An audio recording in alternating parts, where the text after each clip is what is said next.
13 সমস্ত 3/4% এর সমান ভগ্নাংশ কত? তো আমাদের এরকম শতকরা থেকে ভগ্নাংশতে প্রকাশ করতে বলা হলে আমরা খুব সিম্পল উপায়ে অ্যান্সারটি বের করে ফেলতে পারি। সেটি হচ্ছে এখানে এই সংখ্যাটি হতে পার্সেন্টেজ তুলে নিয়ে এই সংখ্যার হরের সাথে 100 গুণ করে কাটাকাটি করলেই অ্যান্সার চলে আসবে। তো আমাদের সংখ্যাটি হচ্ছে 13 সমস্ত 3/4। তো এটি একটি মিশ্র ভগ্নাংশ।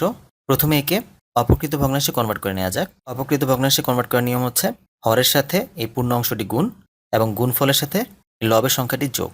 That means 4 × 13 + 3। নিচে এখানে 4 ছিল, তো 4 লিখতে হবে। 4 × 13 = 52, 52 আর 3 যোগ করলে হয় 55/4। এখানে পার্সেন্টেজ ছিল। এখন এখান থেকে পার্সেন্টেজ উঠিয়ে নিচে হরের সাথে 100 গুণ করলে আমরা ভগ্নাংশটি পেয়ে যাব। কাটাকাটি করলে আসবে এখানে 5 × 11 = 55, 5 × 20 = 100। That means 11/80। অর্থাৎ কারেক্ট অ্যান্সার হচ্ছে ঘ।